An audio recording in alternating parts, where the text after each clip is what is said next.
If you like affordable yet high-end creations, get ready to be amazed. I'm sharing 50 of the best DIY home decor, dupes, thrift flips, and styling tips. We will be creating inspiring projects for every room in your house, and we will do it on a budget. With a little creativity, we will reimagine the ordinary into extraordinary. Get ready to elevate your home without breaking the bank. Let's get started with DIY number 1. I'm going to show you how I set this dining table. The first thing we're going to do, of course, is start off with a tablecloth. I like using solid colored tablecloths. Solid colored tablecloths with a little bit of a design. I love the design that I have on this one. You can also use another neutral colored tablecloth. That would be fantastic. You don't always have to use white. I have a beautiful gray one that I use often. Again, it is monochromatic, but it does have a little bit of a design to it. So I'm going to put my tablecloth down first. Next, I'm going to put down my charger. My chargers are from the Dollar Tree. They have a wide variety of chargers at the Dollar Tree, so that is really affordable.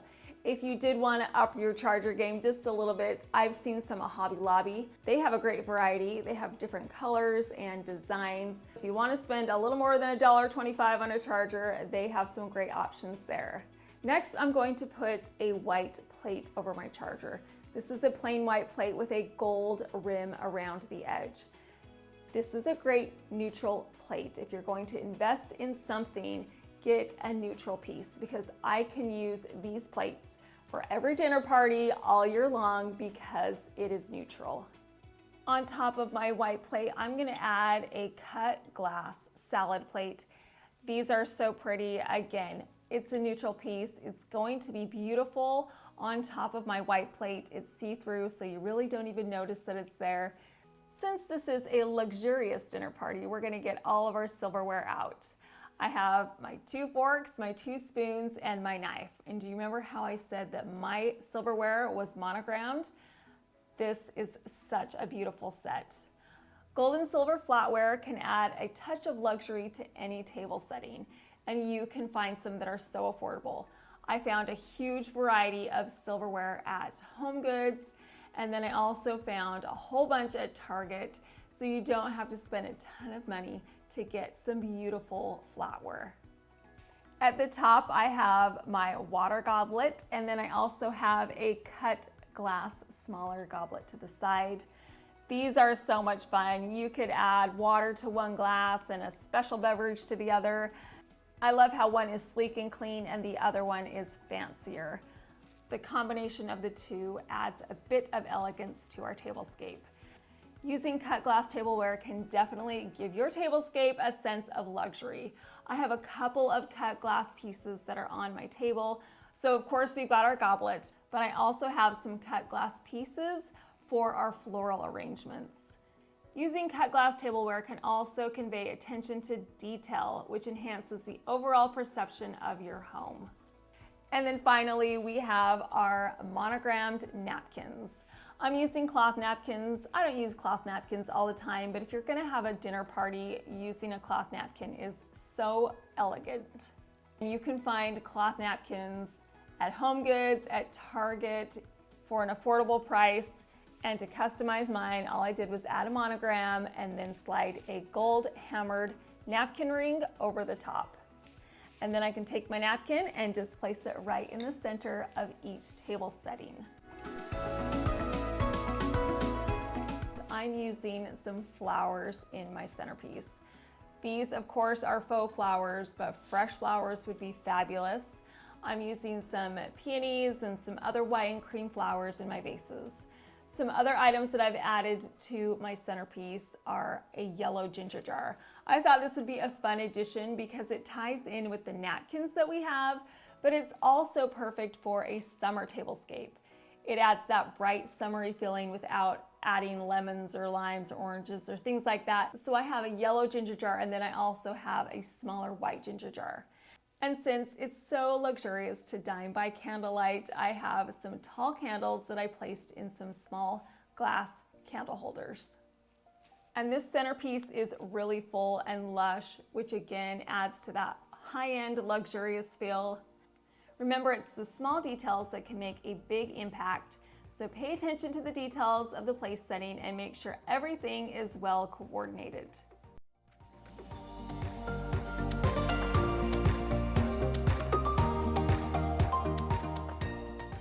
The next way we're going to make our home feel luxurious is not by something that we have out, it's something that we smell. Do you know that smell is closely linked to our emotions? So if we are smelling something good, we are feeling great too. I'm going to show you how to create a summer simmer pot. We are going to take some blueberries, strawberries, lemons, cinnamon sticks, and vanilla. Now I've got the recipe and I will put it in my description box. So I'm going to add all of these items to a pot of simmering water.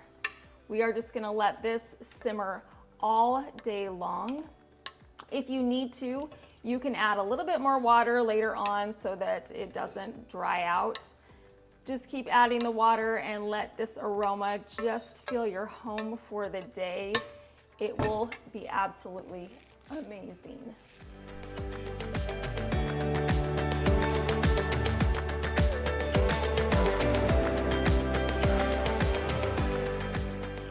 It's been a while and my simmer pot is still simmering right there on the stove, and you guys, my house smells like a raspberry pie. It smells absolutely delicious. This is a great simmer pot. If you want your house to smell very summery and bright, try this simmer pot out. If doing a simmer pot is not for you, I have some other options. Of course, you can get a scented candle. I have so many scented candles and they are fabulous. Candles come in a variety of scents, so you can create a relaxing and cozy ambiance. And of course, you can find scented candles almost anywhere and you can get them very affordably. So while we're on the subject of candles, let's head back to the dining room and look at the candles that are in there. These are just plain white candlesticks, but lighting them during a dinner party creates a warm and luxurious ambiance. Candles and candle holders come in a huge variety of options. I see candle holders very affordably at all kinds of different stores, so you can pick up a couple of those, and having a candle holder to go along with your candlestick together, those are a classy, beautiful, luxurious decision to put in your home. Decorative accessories are an easy way to add style to your home. When I select my decorative accessories, I try and go for timeless pieces. You guys know I love ginger jars, so I try and select a white, tall, beautiful ginger jar that I can use all year long and I can use in a variety of different styles. I also love using natural materials like marble. I use marble trays a lot. Decorative accessories with different textures and metallic sheens and finishes and shapes can add visual interest and depth to your home's decor by making it look more luxurious and expensive. By carefully selecting the right decorative accessory, you can enhance the design of your room and create a backdrop for other design elements like furniture, rugs, and curtains. And those decorative accessories can tie all of those items together. They're an excellent way to show off your personality and style, making your home look unique and expensive. Another item that can make your home look expensive is using a decorative tray. Just putting a tray underneath your accessories can elevate them so much. You can choose trays that are mirrored. You can choose a tray that's a marble tray. You could choose trays with handles, without. I actually like using marble lazy Susans a lot. I put those underneath my floral arrangements. That way you can turn those floral arrangements and see all different sides. Plus the marble makes it feel elevated. It makes it look luxurious. So grab a tray, put it underneath your accessories. It's another layer of elegance that you can add, another layer of color, another layer of design, another layer of reflectiveness. A decorative tray can be a simple addition to your home decor, but it can have a big impact on the overall look and feel of your space. Another decorative item that I love using are books. You can get books so cheap. I can buy them at the thrift store because a lot of times you can just take the cover off the book and then you're left with the hard book, which you can decorate with. I use books to add height to my decorative accessories, but you can also get a book that you would love to display, a book on art, a book on photography, a book on gardening. Having books like that out is a great way to add interest, but it also lets your guests know that this subject interests you, so it's a great conversation starter as well. Adding flowers to your decor is a great way to add luxury. Now, I don't decorate with fresh flowers very often, but when I do, I absolutely love the way that they look. Last week, we added some fresh flowers into some ginger jars. These were flowers that I cut simply from my bushes outside. I added some water to these jars and placed in these fresh flowers. These flowers lasted for a week and they looked beautiful. So if you have fresh flowers in your garden that you want to pick, or you would like to go purchase some, having that fresh flower element can add luxury to your space. Now, I have a lot of faux flowers, as you can see, and on my dining table I have those 3 faux flowers. What you can do to make these arrangements look more luxurious is put them in a container that looks high-end. So I have these 3 glass containers. I love the intricate detailing on these vases. These are perfect to add a bit of elegance to this dining table, and it makes these floral arrangements look expensive.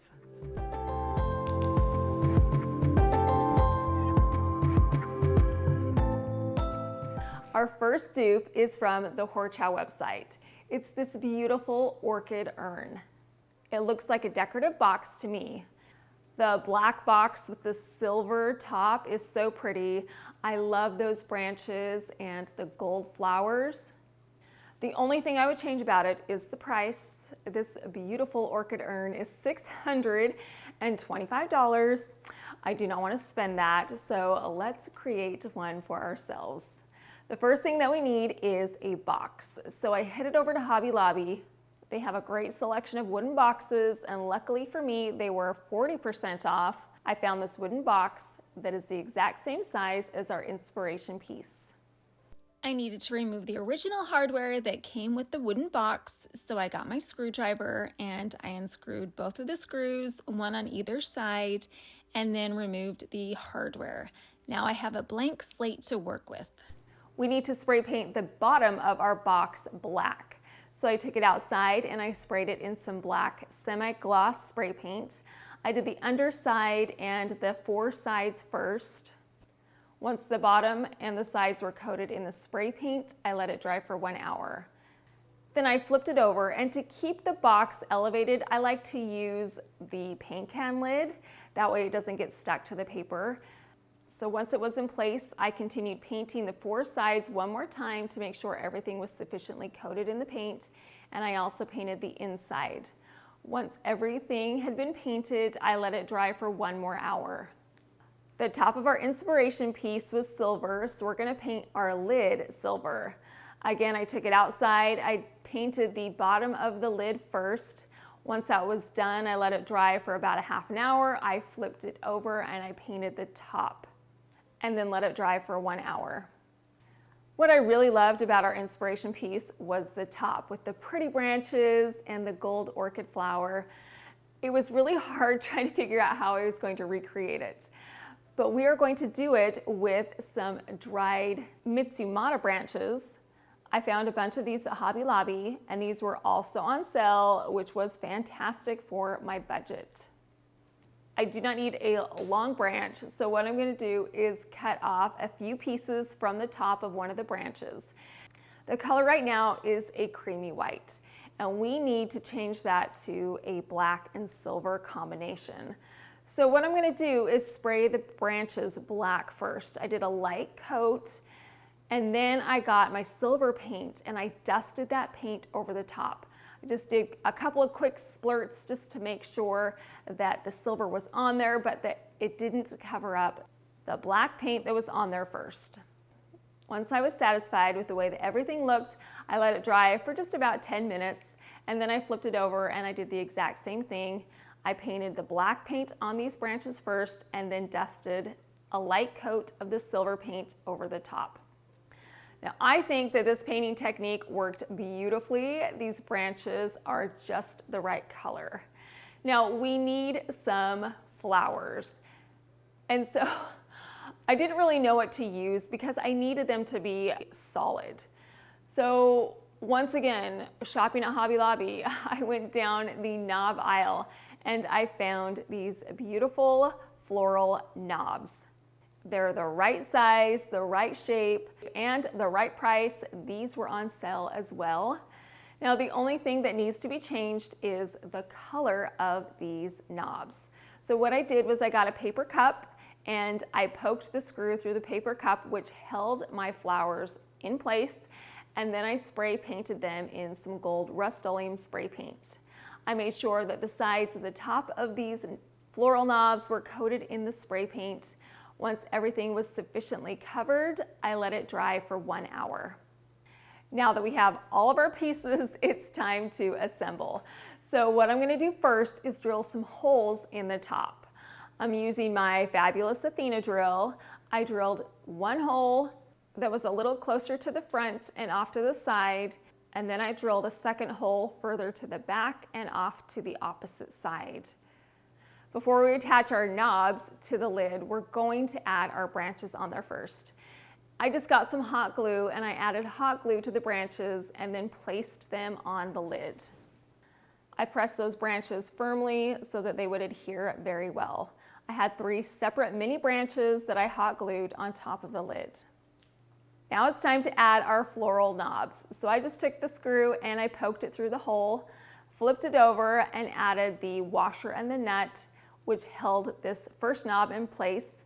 Then I moved on to my second knob, poked it through the hole, and added the washer and the nut to the back. So now this knob is attached to the lid as well. Now that everything's on, we can put that lid back onto our box.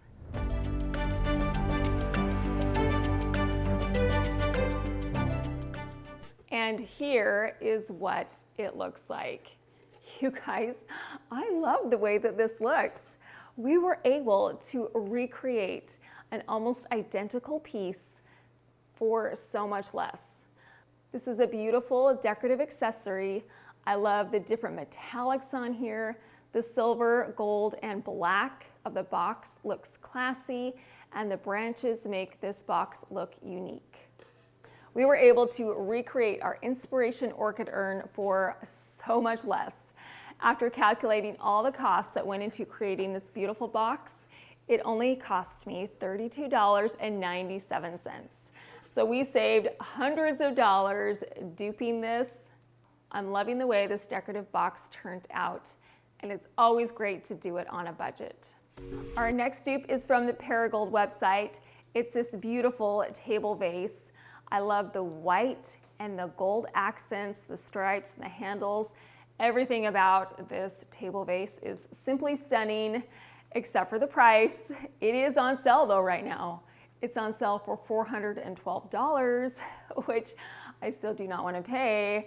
So let's recreate it for less. First, we need a vase. I was at Hobby Lobby in the clearance section and I came across these vases. They are the perfect shape and the silhouette is so similar. And you cannot beat the price of $6.24. So I picked up 2 because I love having a pair. Now, the things that I did not like about these vases was the top rim and base had a bumpy, uneven texture, and the black and cream was a little too stark for my taste. There was also a crackle effect on the vase, and I prefer a smooth, cohesive color. To get that color, I'm going to take my vases outside and spray them in some white Krylon spray paint. I made sure that the surface of the vases were completely covered in this white spray paint. I sprayed along the bottom and the sides. Once everything had been sufficiently covered in the paint, I let these vases dry for 1 hour. What caught my attention on these vases in the first place was the beautiful gold accents on there. The stripes along the top, middle, and bottom were so pretty, and I loved the handles. To create our stripes, I'm going to be using some blue painter's tape.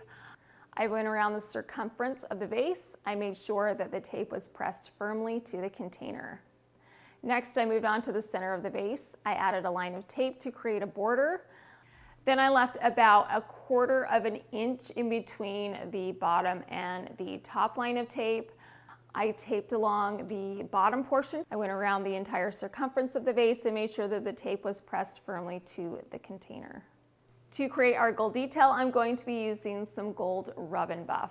So I got a paper towel and this gold rub and buff.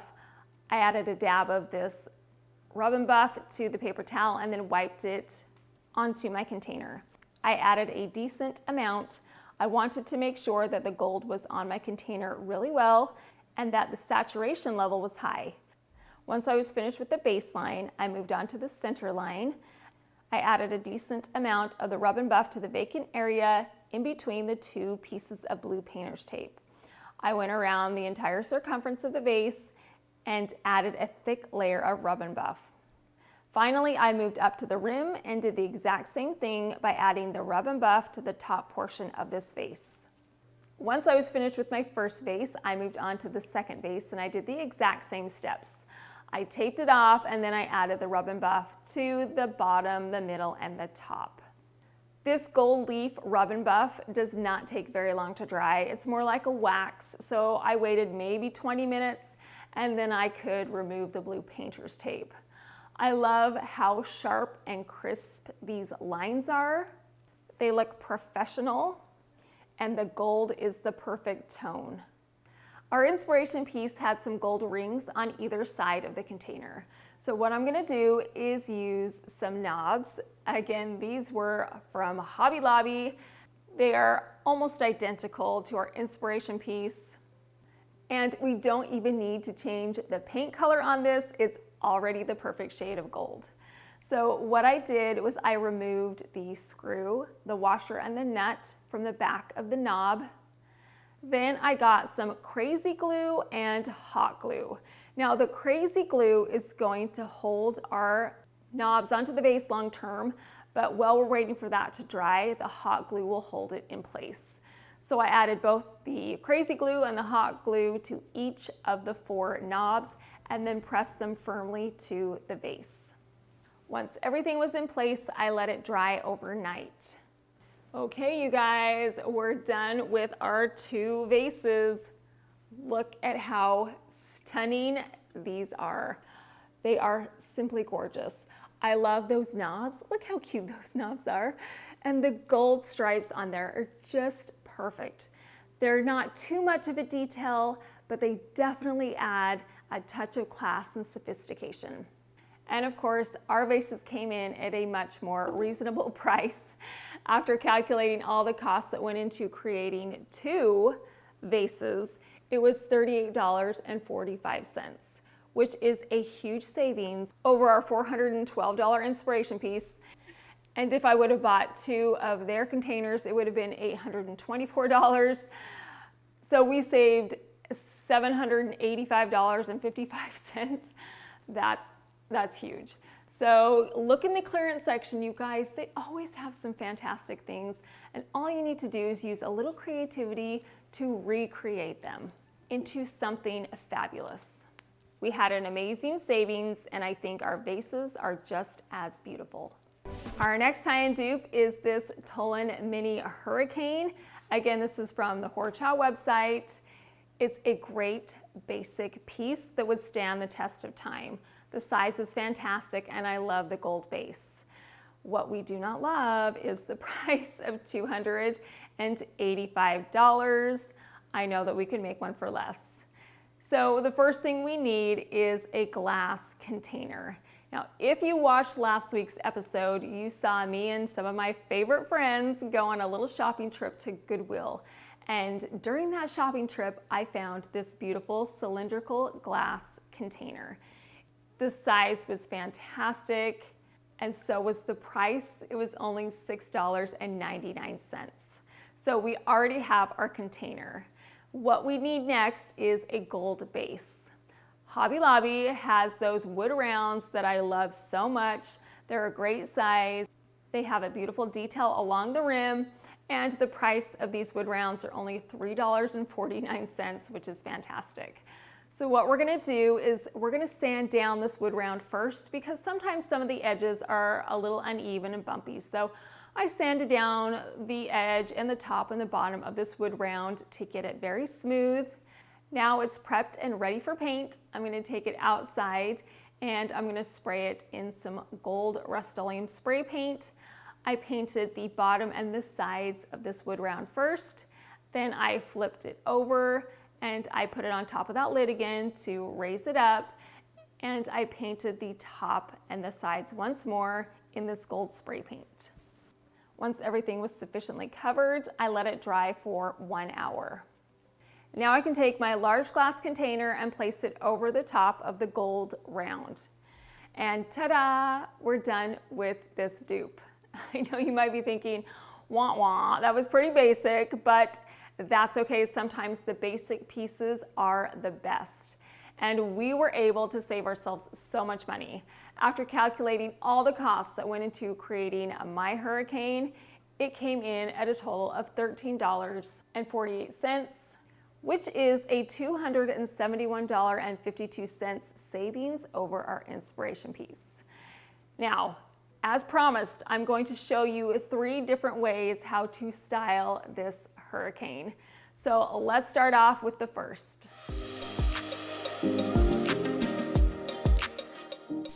Since it's spring, we're going to start off styling it for this season. So what I'm going to do is I'm going to take this smaller Dollar Tree vase, I'm going to put it in the center. Now this is going to give stability to the other items that we're going to put around it.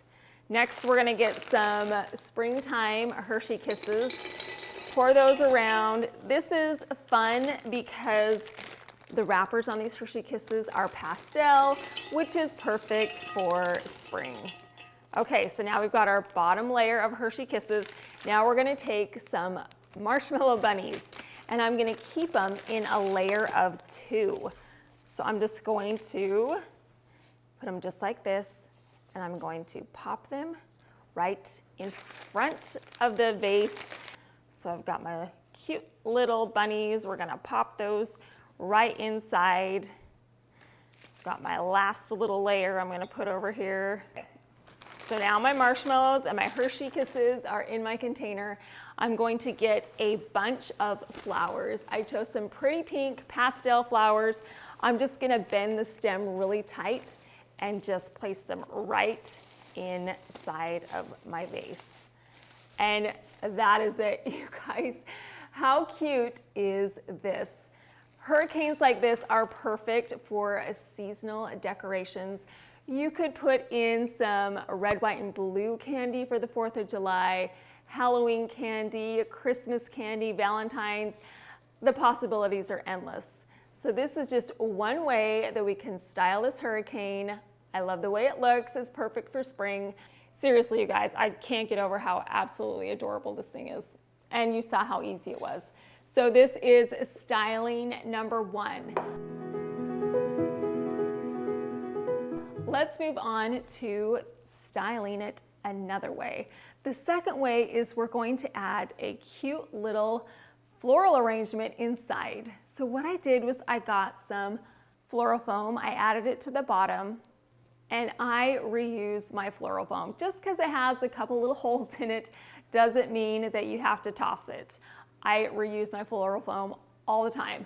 So yes, this foam looks a little sketchy, but it's gonna get the job done. So once my floral foam was in place, I got some moss and I placed that over the floral foam to hide that. Next, I took some stems of roses. I had cut these stems short so that they would fit inside of the container. I poked the individual stems into the floral foam, which holds them upright. I added about 5 to 6 stems, and that's it. This display is so whimsical. It looks like a little terrarium. If you wanted to, you could add some little fairy houses in there or some rocks. Succulents would be fantastic. Any kind of lighthearted or fanciful objects in here would be so cute.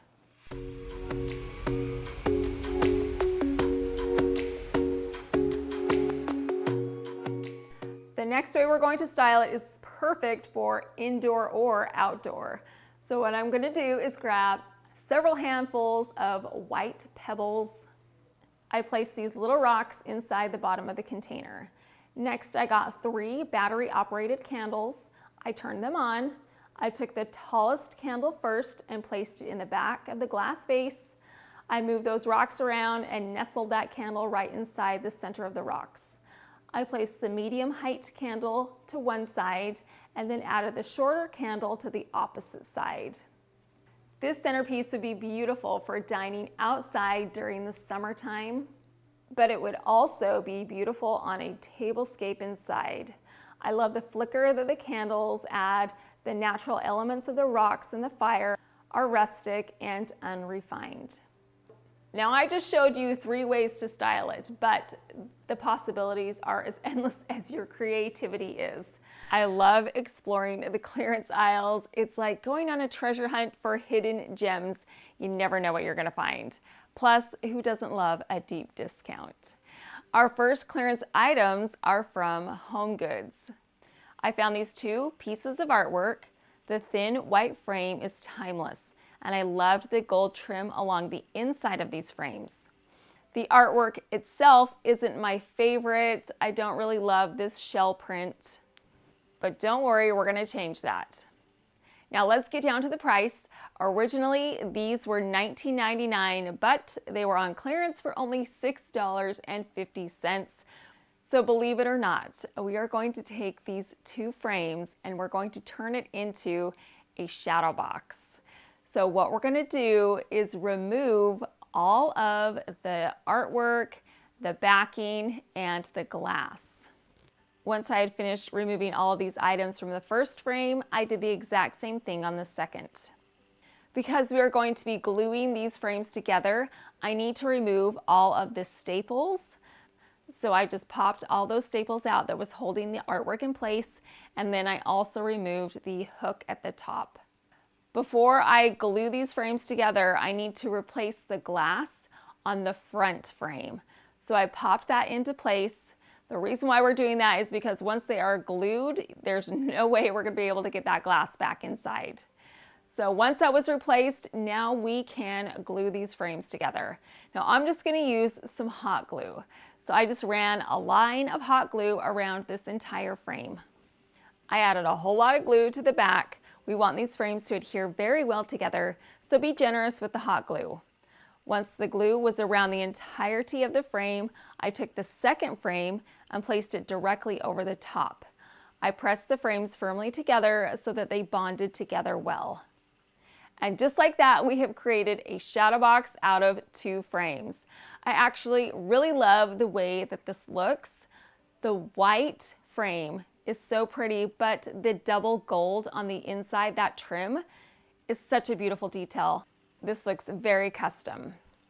Now it's time to create some 3D art.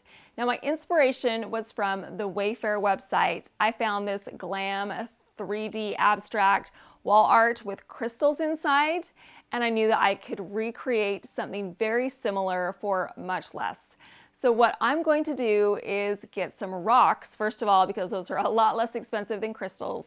I found a package of river rocks at Hobby Lobby. They came in a baggie and they were only $2.49. I selected 4 of my favorite rocks. We're going to add a gold trim around the perimeter of our rocks. We're going to do that with some gold rub and buff. So I got my rub and buff and a paper towel. I added a dab of the rub and buff to the paper towel and I wiped it along the edge of my river rock. I went around the entire edge of the rocks to make sure that the gold rub and buff was a solid saturated color. Once I had finished adding the gold rub and buff to the first rock, I moved on to the remaining 3 rocks. I did the same thing. I added a dab of rub and buff to the paper towel and then wiped it around the edge of these rocks. This is a really quick process, but it makes such a huge difference. It takes these river rocks from plain to elegant. I wanted a natural, neutral colored matte, and I remembered a couple months ago, I found this matte once again in the clearance aisle at Hobby Lobby, and I used it for another project. I had some left over, so this is what we're going to use. The entire piece of the mat was only $3.74. What a bargain. What I'm going to do is get a self-healing mat, place my thick cream mat over the top, take the original artwork that we pulled out of the frame, place it over the top of the cream mat, get a ruler, and cut along all four sides of the original artwork so we got an identical size. Because we have 4 rocks, we need 4 small cutouts inside of our cream mat. So I simply just measured out 4 different squares, all identical in size, got my ruler and my X-Acto knife, and I cut out these squares so I had little windows inside of my mat. I want to add a little pizzazz behind our rocks. We're going to do that with some vellum paper. I found a package of this paper at Hobby Lobby. There were several varieties and colors of this vellum paper in this package, and I knew that this floral paper was the perfect backdrop for our artwork. I placed our cutout squares over the top of the vellum paper. I got my rotary cutter and a ruler and began to cut out the squares. These squares are about 1/4 to 1/2 inch larger than the matte squares. These vellum squares are not perfect. They just need to be larger than the window so that they can fill the space. Once all of my vellum squares were cut out, I got some hot glue. I added a line of hot glue around the opening of the squares. Then I placed my vellum square in the hot glue. I moved on to my second square. I did the same thing with the hot glue. I ran a line of hot glue along the edge and placed my paper over the top. I continued to do this process until each of the vellum squares had been hot glued in place. Now I'm going to take my original artwork and put it behind the cream mat and the vellum paper. I'm going to hot glue that together. And the reason why I'm going to do that is because you can see that this vellum paper is semi-transparent. So if there was something dark behind it, it would make this even darker. But because we have something lighter behind it, you can see it's going to highlight that design, that floral design, even better. So lucky for us, we have this leftover artwork that we're going to flip over and put behind it. Now the design on the vellum paper is very visible. Now it's time to add our rocks to each of the squares. So all I did was I added some hot glue to the back of these rocks and then placed them in the center of the vellum paper. I'm adding a fair amount of hot glue because I want to make sure that the rocks are sufficiently secured to the paper. I repeated the process of adding glue to the back of the river rocks and pressing them in the center of our squares. Now that everything is sufficiently glued together, we can place our art back inside our shadow box frame. I just popped our newly created artwork right back into the frame. And that's it. We are done with our shadow box wall art. Look at how stunning this is. It was so easy to do. By hot gluing these clearance frames together, we were able to create a very unique shadow box that was the perfect size for my rocks. It was just wide enough that they fit inside. The cream mat with the vellum paper is beautiful against our gold trimmed river rocks. This piece is timeless, it's unique, it's classic, and yet it's still one of a kind. Now I can either stand this up because it's so thick that it'll just stand on its own, or I can hang it up on the wall because I did leave the frame hook on the back. I'm going to add this artwork right here on top of my fireplace mantle to balance out the weight of the artwork that we have on this side. Over here, I'm going to add a trio of ginger jars. I've got 3 white ones in a variety of different sizes and designs. This tall one right here, I'm placing on top of that marble riser that we created as a dupe a couple weeks ago. I love the height that this gives this ginger jar in the back, and I love the material. The marble and the gold feet is a perfect addition. This fireplace display looks so beautiful. The additional artwork completes the mantle display. And can you believe we got the frame, the mat, and the vellum paper all on clearance. So just know that you can create some beautiful artwork and you can do it on a budget.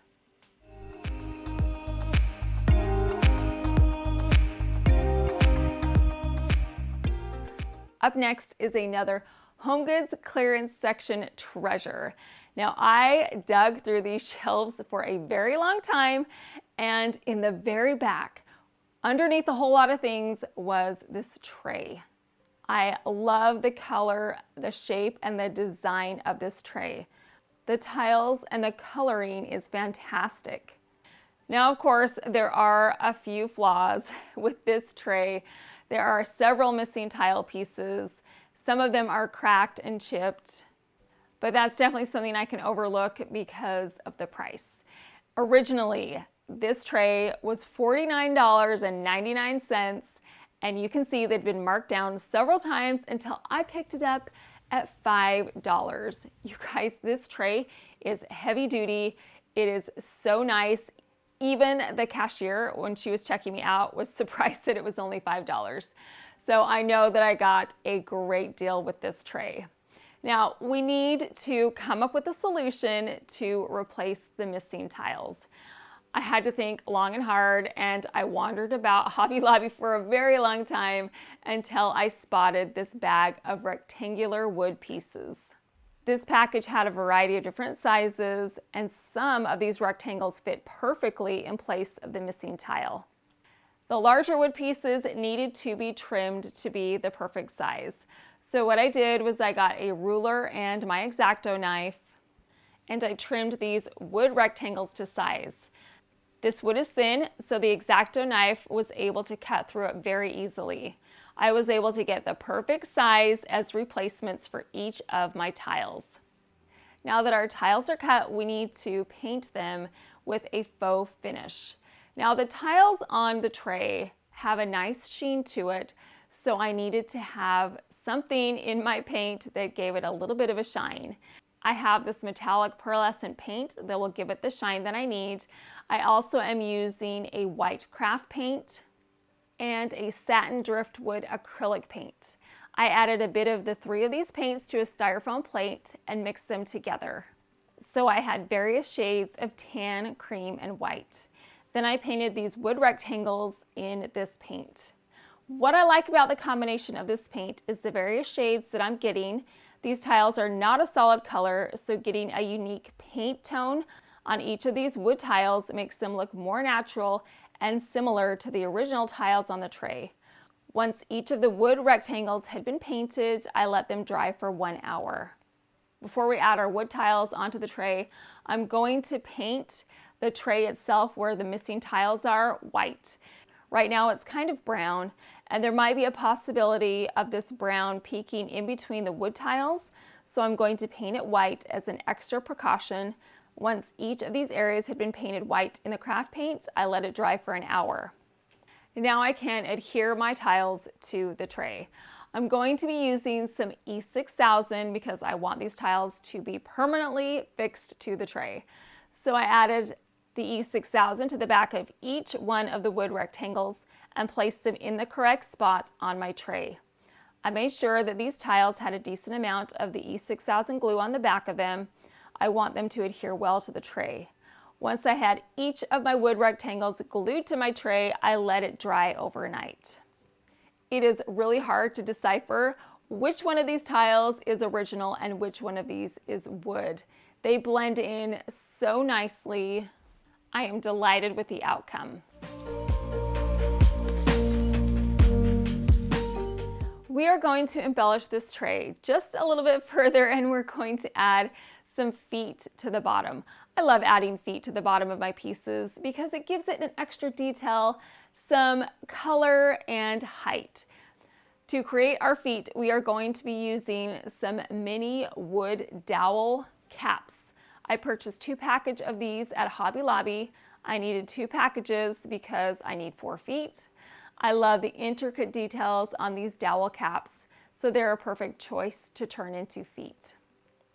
I took these caps outside and I'm spraying them in some gold Rust-Oleum spray paint. Once everything had been saturated in the paint, I let it dry for 1 hour. Then I flipped these caps over and I painted the opposite side.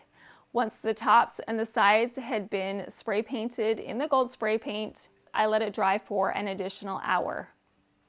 To adhere these gold feet to my tray, we are once again going to be using the E6000. I added the E6000 to the tops of these caps and then placed them on each of the 4 corners. Once all 4 of my feet had been glued to the tray, I let it dry for 3 hours. And here we are with our finished tray. Look at how beautiful this looks. This looks like it would be $49.99. And can you tell where the wood tiles are and where the regular tiles are? You would never be able to know. Look at that, you guys. It looks brand new with the addition of the feet. I love the feet on there. It's such a pretty detail. It's subtle, but it adds so much. And can you believe we paid $5 for this tray? $5, you guys. And by simply repairing those pieces that were missing, it looks extremely high-end. Now, this is definitely a standalone piece, but what we're going to do is add a flower arrangement to the top. The tray gives this display elegance, class, and height. I am delighted with the way this tray looks. The clearance section is a great place to find unique treasures that need a little bit of tweaking to make them impeccable pieces of home decor.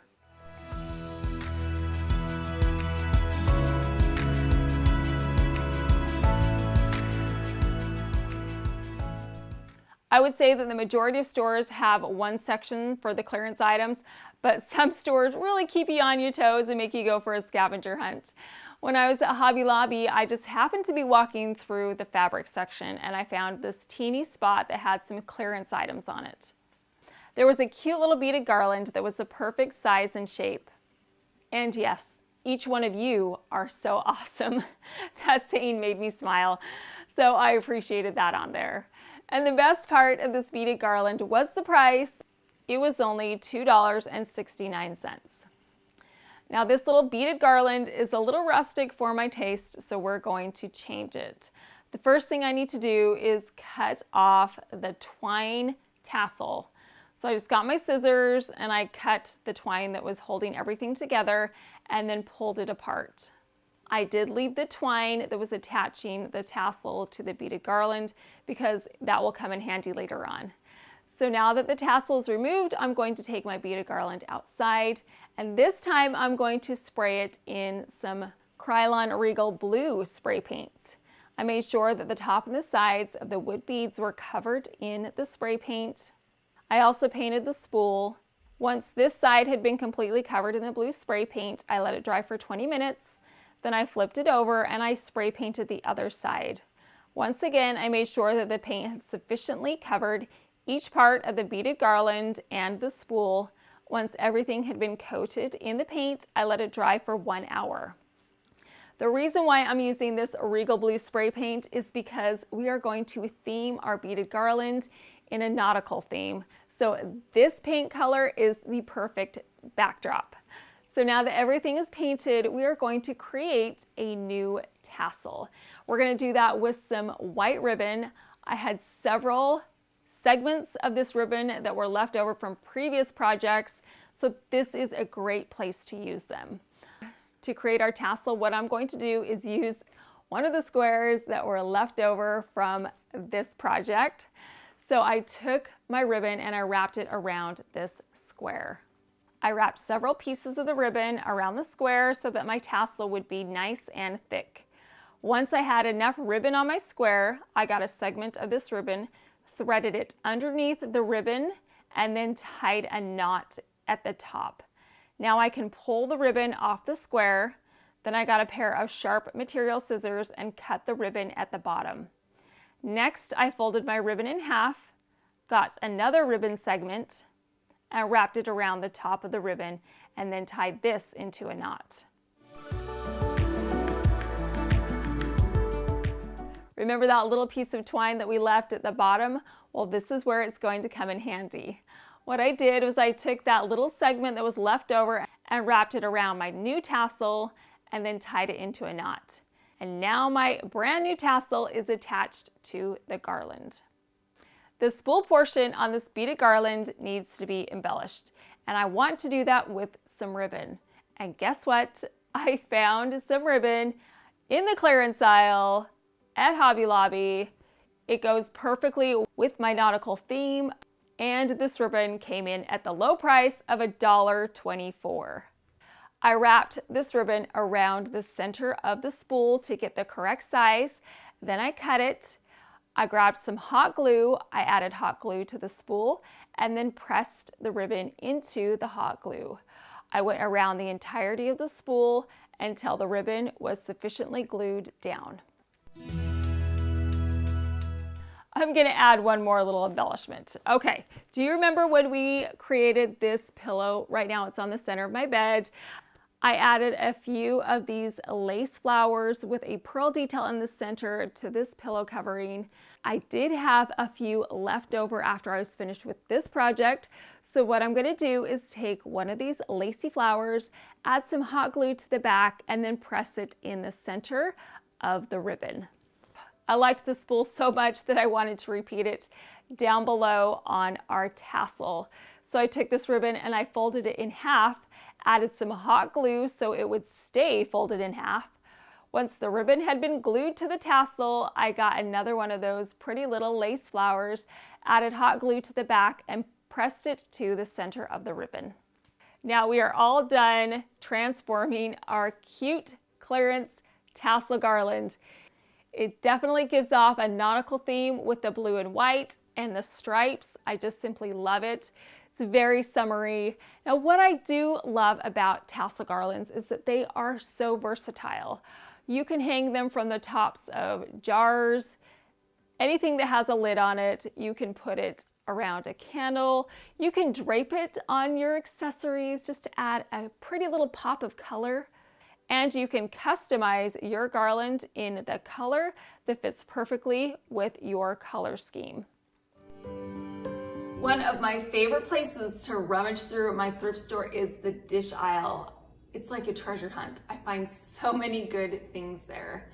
Well, this week I found this beautiful white milk glass bowl with a gold rim. It has some really nice raised detail on the bottom of the bowl. It was in great condition and it was only $3.99. I'm gonna be honest with you, I have plenty of bowls. It's true. So what we're gonna do with this bowl is we're going to transform it into a candle. Yes, a candle. And it's so easy to do. I already have my container, which is going to be my bowl. So now I just need the wax. So I headed over to the Dollar Tree. They have plain white candles. I picked up 3 of them. I'm using white wax for my candle, but they have a variety of different colored wax candles, so you can pick a color that's best for you. We're going to melt down the wax into a liquid. So what I did was I got a pot and I filled it 3/4 of the way full of water, and I brought it to a low boil. Then I added my candles to the water. The boiling water will begin to melt the solid wax into a liquid. I started off with my 2 candles, but then I kind of did an eyeball measurement and I realized that I needed more wax. So I took my 3rd candle and I put that in the pot as well. My advice to you is to melt down a little more wax than you think you need, because having extra is better than not having enough. So once my wax had been melted down into a liquid, I pulled out the wick. This is great that these candles come with a wick. That way you don't even have to go out and buy anything else. You just use the one that's already in there. So I transferred this wick over to my bowl, and to hold it in place, I got a wooden skewer and I took that excess wick and I wrapped it around the skewer. I did that with the 3 wicks. The skewers will hold the wick in place as the wax solidifies. Now that my wax is completely melted, it's time to transfer it into my bowl. I got a hot pad and I slowly removed the glass bottle out of the boiling water.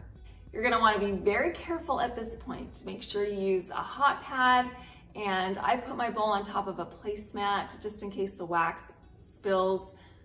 The wax, the water, and the glass is all very hot, so take precautions because you do not want to get burned.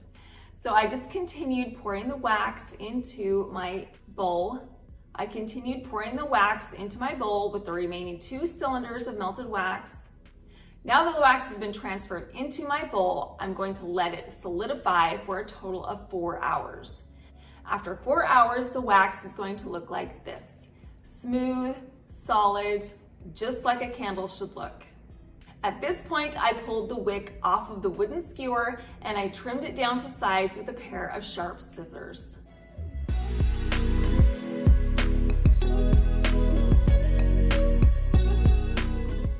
That's it, we are completely done. Wasn't that a piece of cake? But oh boy, look at how pretty this candle is. And not only is it gorgeous, we saved ourselves so much money. I don't know if you've priced out large candles like this, especially in decorative bowls, but they can get so expensive. By making our own, we saved a ton of money. We spent $3.99 on the bowl and a total of $3.75 on the wax. So in total, this beautiful candle cost me less than $8. My candle does not have a scent, but if you wanted it to have a scent, you could add some essential oils, or you could melt down some already scented wax and use that as well. This is also a great project if you have some random candles hanging around the house or some candlesticks that are broken, or you know, like when you have candles and there's like this much wax left. We'll just put it in a heat-safe bowl, melt it down and transfer it to another container. This will give your wax a new lease on life. Another place I love searching through at my thrift store is the glass and the vase aisle. They always have some great treasures. You just have to move things around and find a great piece, which is exactly what I did. I found a glass vase. It's rather large and the shape of the vase is unique and interesting. And the best part was it was only $1.99. That's a no-brainer, so I scooped that right up and brought it home. The first thing that I did to this vase was I gave it a good washing and made sure it was completely dry. And now we are going to paint it. But before we paint it, we're going to cover the outside of this vase with a plastic grocery bag. And then I'm going to take some blue painter's tape and wrap that around the rim of the vase. We are actually going to be painting the inside of this vase. Now I know that's counterintuitive to what we typically do. We always paint the outside, but today we're gonna do the inside and I'll show you why in just a minute. So I took my vase outside and I sprayed it in some gold Rust-Oleum spray paint. I made sure that the entire inside of the vase was completely covered in the paint, and then I let it dry for 1 hour. All right, so the reasoning behind why we're painting the inside of this vase is because we're going to make a design and put it on the outside. If I wanted to ever take off the design that we're going to be putting on, it would rip some of the paint off, which is not what we want to do. So by painting the inside of the vase, it leaves the outside glass, so we can add and take away anything on the outside of this vase without worrying about peeling or chipping the paint. I created a damask design on my Cricut, and then I had my Cricut maker cut it out on some removable vinyl. I weeded away the excess vinyl from my damask design, then I put some transfer tape over the top, and then I transferred my design onto the center lower portion of my vase. I'm using removable vinyl so I can use this vase again for another season or holiday. Simply by removing the vinyl, I'll be able to have a blank slate to decorate with. An additional detail that I wanted to add to this vase was a ribbon right at the top. I created this ribbon a couple videos back. If you remember, I used it on my foyer display table. What I did with this ribbon was I just hot glued 2 ribbons together to create one unique and custom ribbon. I took some double-sided tape and I added that to the back of the ribbon, and then I pressed that to the neck of the vase. I added more double-sided tape along the vase at the top, and then I just simply pressed that ribbon to the double-sided tape until it was completely around the neck of the vase. I love the additional detail that this ribbon adds to this vase. The color scheme of the golden white ribbon ties in with the golden white overall color scheme that I'm going for in my display. Isn't this container just beautiful? And it was only $1.99. I have a custom piece now that looks so high-end, so expensive, and what I'm gonna do to this vase, of course, is we're gonna add some flowers because I always add flowers. I love flowers. So I'm gonna take some peonies. I had 2 bunches that I purchased at Michael's. I bent the stem and I simply added them to the inside of the vase. Super easy, piece of cake. Anybody can do this.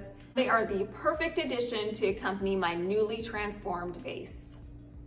Now that all of our pieces are transformed, we are going to put them together to create a beautiful display. Now, I don't know if you remember, but we transformed this tray a couple weeks back. Again, it was a thrift flip. We painted it white, added some gold to the nail head trim, and then added a beautiful vinyl decal to the bottom.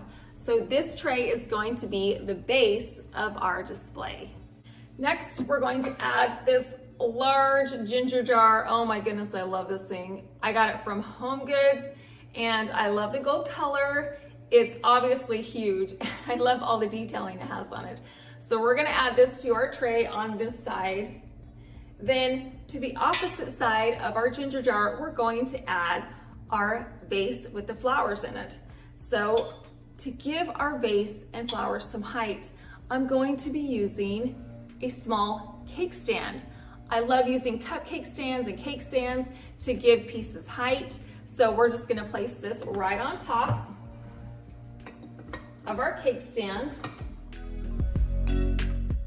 And then in the center, we're going to add our candle. Now, to give this candle some extra height, instead of using a cupcake or a cake stand this time, we're just gonna be using some marble coasters. These are great because you can stack them. They're thin to begin with, but as you stack them, they get taller and taller, so you can really customize the height that you want.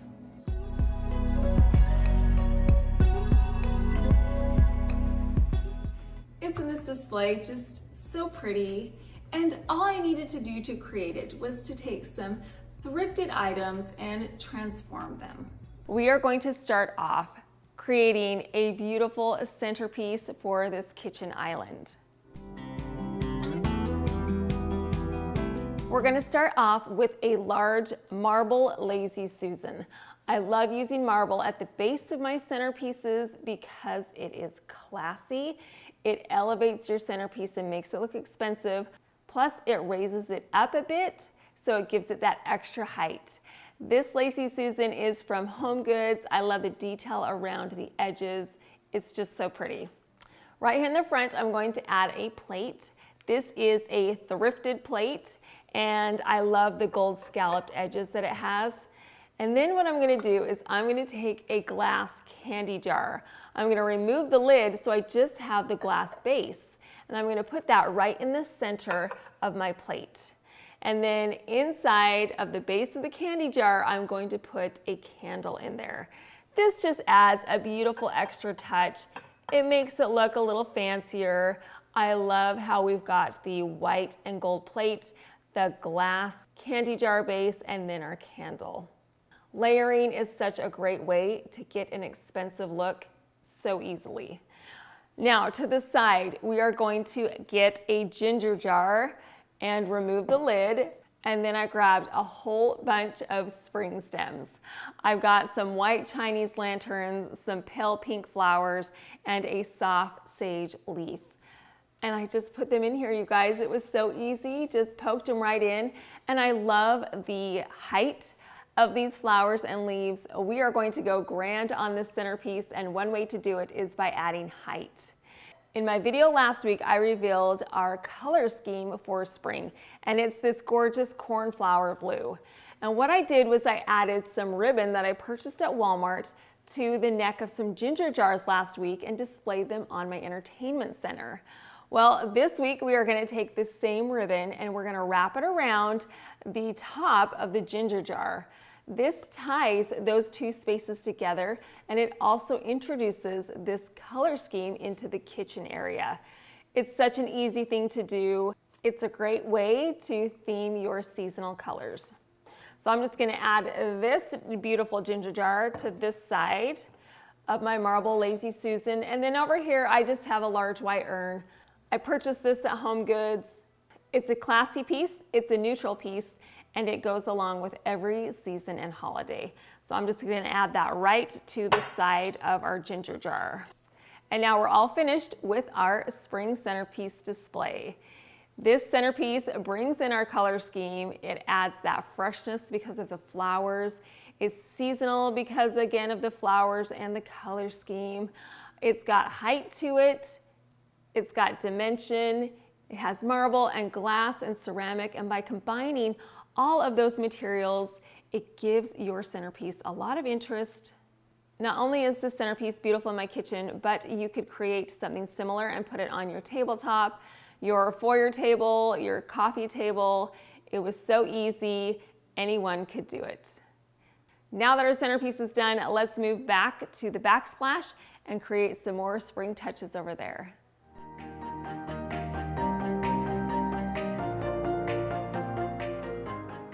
I'm going to create some smaller centerpieces and place them on either side of my cooktop. We again are going to start off with a marble slab. This is a cutting board. I purchased this at Ross. It's a great base for what we're putting on top. Next, we are going to get another thrifted plate. This was only 99 cents at my thrift store, and it has the same color scheme as the plate that we have on our centerpiece. It's white with a scalloped edge that's gold. This is going to go on top of my marble piece, and then we are going to add a beautiful floral arrangement to the top of the plate. I'm using the same flowers that I used on my centerpiece. I've got the white flowers, the pale pink flowers, the white Chinese lanterns, and then I also added in some lamb's ear because I think lamb's ear is such a beautiful leaf for this time of year. It's that soft sage green, and to me it just feels springy. So I'm going to add this flower arrangement to the top of the plate. I created an exact replica of this small size centerpiece right here on this side of the cooktop. I use the same flowers and marble and plate. I love how it brings balance and symmetry to this space. And by using those same flowers, it ties in the centerpiece that's on the center island. Another great way to add a pop of color seasonally is with a decorative plate. Now, decorative plates can get pretty expensive, so we are going to create our own. What you're going to need is a plain plate. You can select whichever color that fits in with your color scheme. I chose a white plate with a gold rim. You can get a fancy plate. You can pick up a plate from the Dollar Tree. It's up to you. So what I'm going to do with this plate is add a pop of color with a cornflower blue flower in the center. Once my design was 100% cut, I hit that flashing arrow button again, which released my material. I cut my material into two separate pieces. That way I had two separate flowers. And then I began to weed away the excess vinyl that was around the flowers. Now that everything's been weeded away from our design, I got some transfer tape and I placed that over the top. I pressed it firmly together with my scraper tool and then removed the backing from the vinyl. Now I can take my floral design and place it in the center of my white plate. I pressed the vinyl to the plate with my scraper tool and then removed the transfer tape. Once I was finished adding the floral vinyl to my first plate, I did the exact same thing with my second plate. Now I have two beautifully decorated seasonal plates that I was able to create for an affordable price. Look at how beautiful this plate is. That design is just so pretty. And the pop of blue is just what my cabinets need to tie in the color scheme. So I'm going to take my plates and I'm going to add them to my upper cabinets with glass fronts. I placed one on one side of the cooktop and one on the other.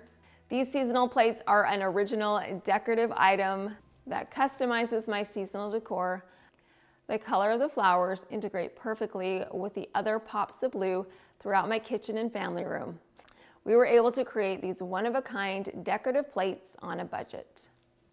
By adding these easy DIY pieces to my kitchen, it looks refreshed and ready for spring.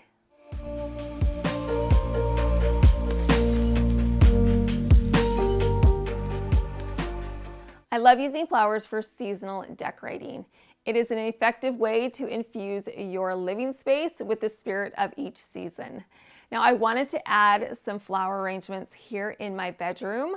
So what I did was I headed over to Hobby Lobby to look for some containers, which I found, and they were 50% off. I love a good bargain. That means that I can get 2 for the price of 1. These containers were a great size. They had a great shape, and I love the details on them. So for $22.99, I was able to pick up 2 of these containers. Now we need some flowers to go inside. And while I was at Hobby Lobby, I headed over to the floral section, and I found these flowers in a perfect shade of cornflower blue. So I picked up a few stems of these, and they were only $2.99 a piece. The remaining flowers that I'm using in my floral arrangement, I already have at home. I selected a variety of white and cream flowers. First up, we are going to create a tape grid over the top of our container. So I got my Scotch tape and I ran 2 lines across the top of the container vertically and 2 lines horizontally. Next, I took my stems of flowers and I bent the stem. The reason why I bend the stem is because I can get it to the correct height that I want, but then I can also reuse these flowers later on simply by unbending the stem. Then I'm able to use these for another project in the future. I wanted this flower arrangement to be abundant, so I added a lot of flowers. Then I took my cornflower blue flowers and placed them to the sides and 1 in the upper center. Now that all of my florals are in place, I'm going to add some lamb's ear to this arrangement. I think lamb's ear is a quintessential spring botanical. I love the soft velvety sage tone of these little lamb's ear leaves. Now that I have all the leaves in place, we are finished with our floral arrangement. I mimicked this arrangement almost identically to our second container. I used those same flowers and lamb's ear. I wanted these arrangements to look identical because they are going to be placed on the top of each of my nightstands. And here we have it. These are our spring floral arrangements that are going to be displayed on the nightstands in my bedroom. I placed these floral arrangements in the center of my nightstand. I also have my ginger jars to the side that are on top of the gold rounds. And of course, I've got my bird lamps. I love these lamps and they fit in so perfectly. I purchased them from Home Goods. They are beautiful during the entire year, but spring is their time to shine. I love the way that these floral arrangements look. They are classy because of the traditional shape of the container. The white and cream flowers keep this arrangement neutral, but the pop of the cornflower blue themes them into spring. These were so easy to create and they look stunning.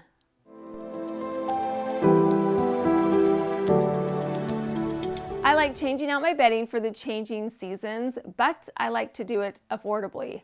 One very cost-efficient way for you to do that is by changing out the pillows, and we are going to do that today with some pillow coverings. You can buy pillow coverings so affordably. I get them at Hobby Lobby for $3.99. I've also gotten them in the past at IKEA very affordably, so you can get some pillow coverings without breaking the bank. So the pillow covering that I'm actually using today is one that I already have. It's a white pillow covering and it has a gold trim around it. And we're going to be creating a floral detail to put in the center, and we are going to be doing it with some smart gold iron-on vinyl. I weeded away the excess iron-on vinyl from my floral detail. Then I got my Easy Press and I heated it up to 330 degrees and set the timer for 30 seconds. I measured my pillow and then I put the decal in the center of the pillow covering. Then I took my Easy Press, placed it over the top, and then hit the start button. Once the 30 seconds was up, I removed the easy press and shifted it over and started the countdown again. I did this a few times to make sure that each part of the vinyl was heated up properly. Now I can remove the protective covering over the top of my vinyl. This floral detail already enhances this pillow covering so much, but we are going to add one more detail. We are going to do that with some small flowers that I found at Hobby Lobby. I was in the wedding section and I found these adorable lace flowers with a pearl detail in the center. And this package of 12 was a great deal.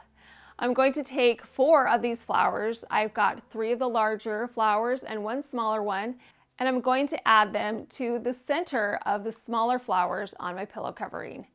Of course, you can sew these on, but I'm going to use some fabric glue. So I added a dab of the fabric glue to the back of the lacy flower and then placed it in the center of the vinyl flower. I repeated this process with all of my flowers. Once the flowers were in place, I let the glue dry overnight. This extra embellishment is just what this pillow covering needed.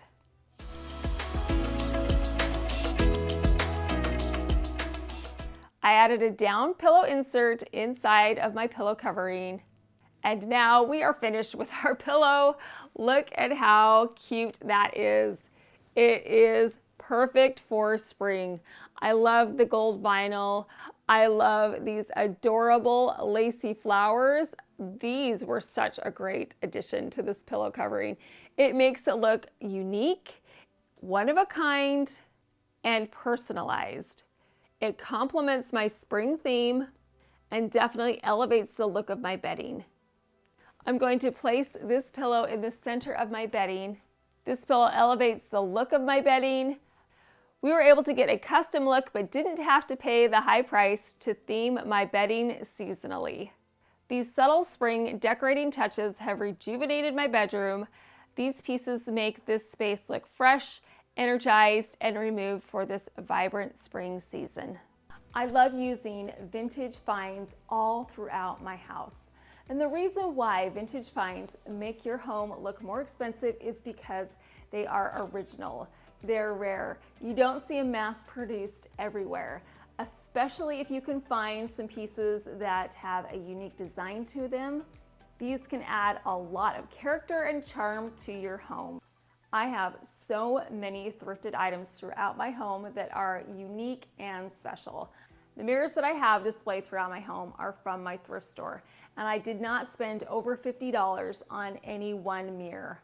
I have so many thrifted pieces of decor that I have scattered throughout my house. Many of them we have upcycled or transformed, but some of them I have left plain because they are in immaculate condition and I love them as is. By incorporating these items into your home decor, you can create a more eclectic and curated ambiance that looks and feels more upscale and expensive. Using monogram pieces can help make your home feel so much more luxurious because they are one of a kind, they are tailored to you, and they have a sense of exclusivity, right? So let me show you a couple of things that I have in my home that I love that I have monogrammed. First up, we've got these napkins.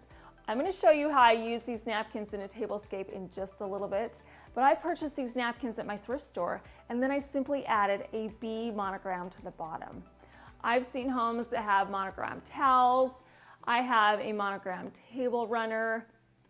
If purchasing something like that is out of your budget, you can get monogrammed stationery that's a lot more affordable, but customizing pieces like this that are scattered throughout your home does give your home a luxurious feel because it is custom to you. Customizations look expensive. Another item that I have that's monogrammed are some silverware. I purchased these silverware years ago. They are from Cambridge. I pull them out every now and again when I'm having a fancy party. If you had monogrammed plates or some cups, it would make your party feel so much more custom. Some other ideas that I've seen is, of course, the monogram rugs at your front door. You can get a rug and put your name on it. You can put your initial on it.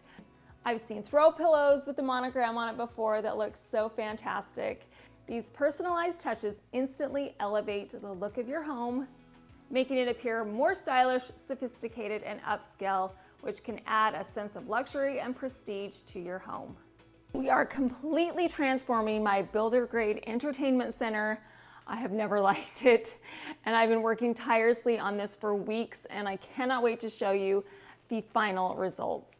I'm also going to be showing you how to style this entertainment center. I've got great styling ideas, plus we're going to be doing some high-end DIYs. So let's get started. This is what I am working with.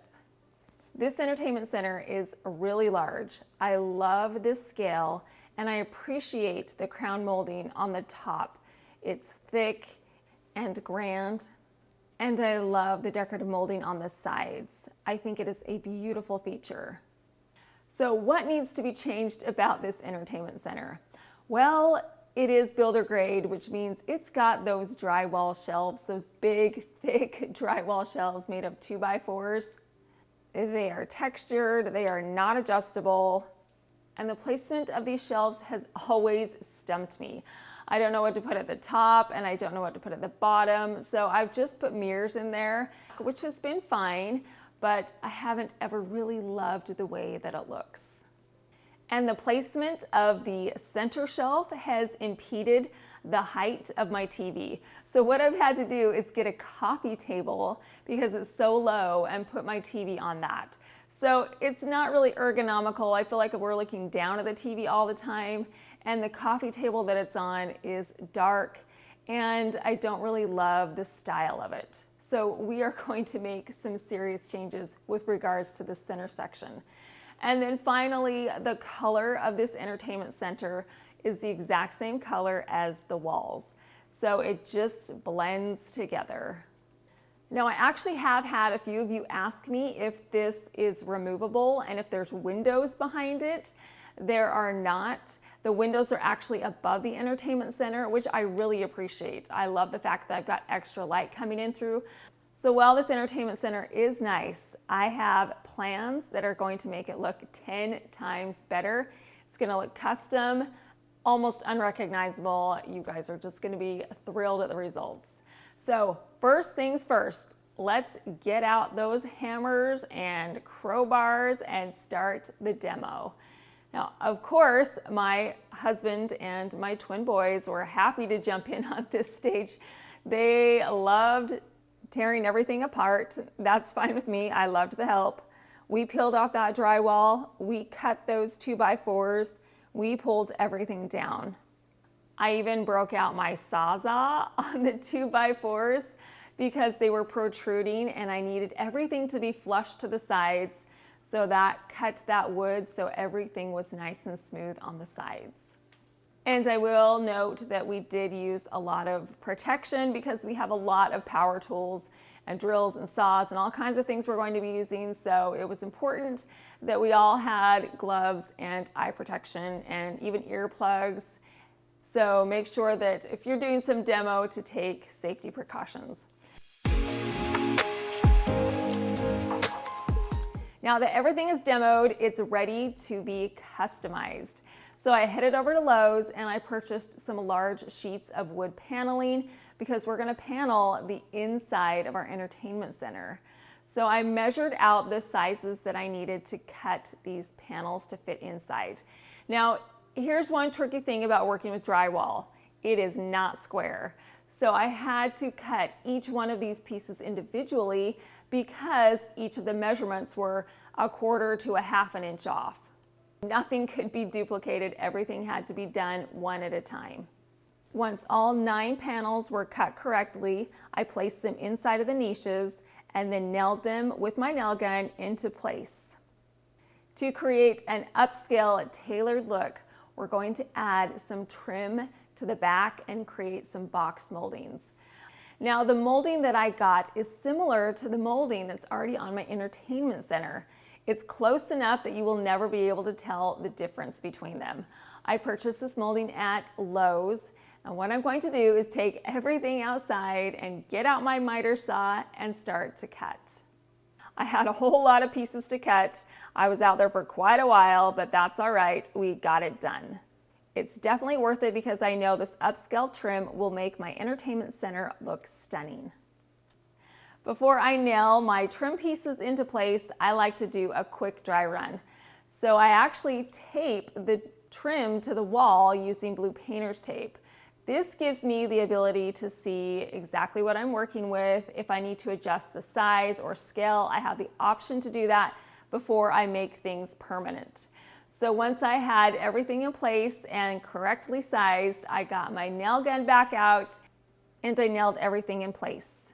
To make sure everything was square, I used a leveler. These are the levels with the little bubbles in it, so you know everything is nice and straight. And again, because we are working with an uneven surface, it's important to get all of our measurements accurate. We do not want any ski-wampus trim. So once everything was nailed into place, it's time to do the boring part, which is filling up all those nail holes with wood putty. It's caulking. It's making sure that everything is pristine, clean, and ready to be painted. Let's take a break from building for just a minute and go on a shopping trip. We need a break. So what we're going to look for, first of all, is some tables. Now, because we removed the shelves, I don't have any place to display anything. So I want to recreate that look with some small side tables. So I went to Home Goods and I found these stunning tables. I loved the shiny brass bases. They were intricately detailed, and the top of these tables are round marble. They're the perfect size because I can add large decor items to the top of it, but it doesn't overwhelm the space. I purchased 2 of these marble brass side tables and they were $49 a piece. Each of these tables are going to go inside of my niches, but we need something to put behind them.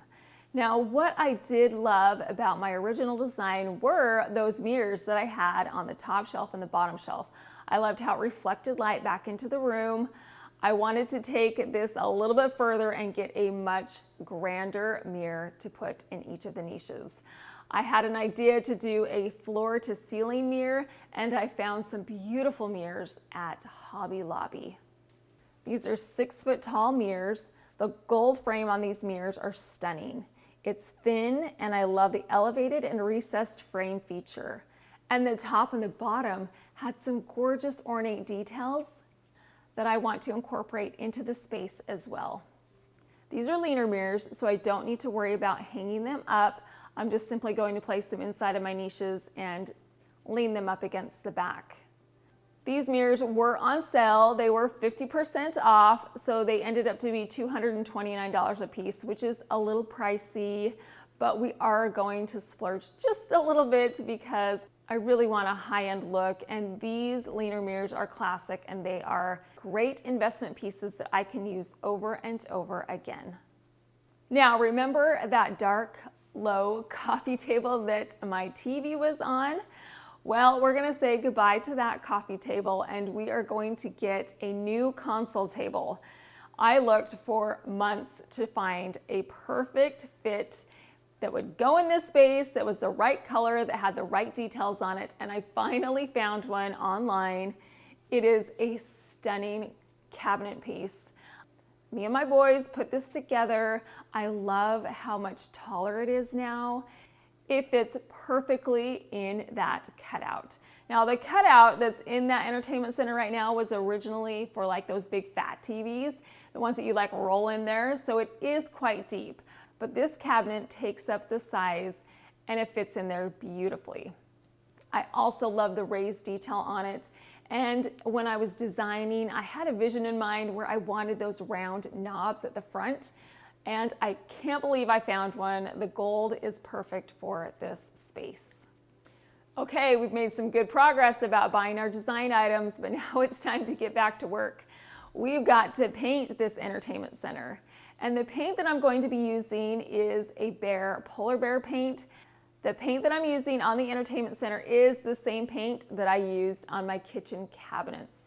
So these two pieces are going to tie together color-wise. So what I had to do first of all was paint this paint on.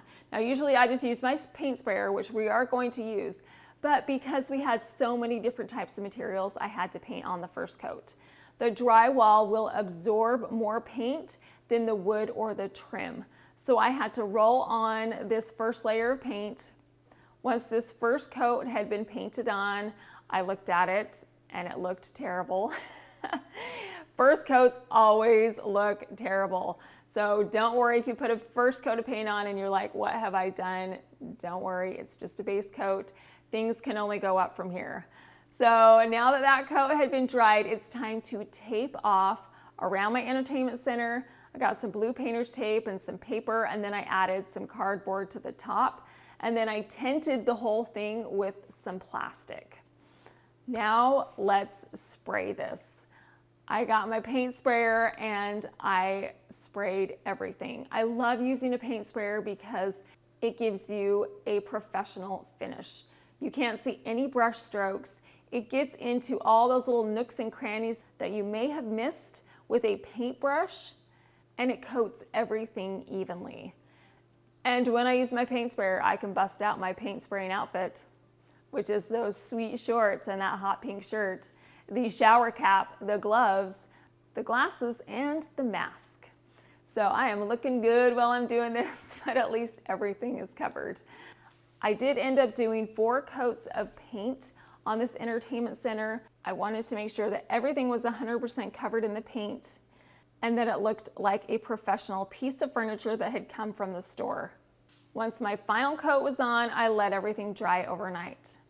Now it's time to unveil our entertainment center. This is my favorite part. Pulling down all that plastic and pulling up the paper, peeling off the blue painter's tape. It's like opening a gift that you've worked so hard on and you finally get to see the results. You guys, this looks so good.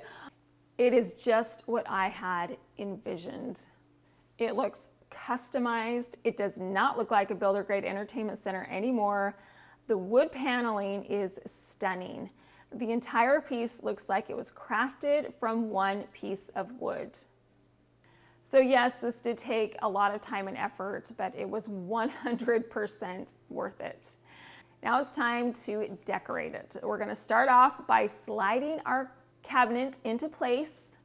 This piece looks like it was always meant to be there. It coordinates beautifully. I just am so happy I found this piece. Now let's move on to our niches.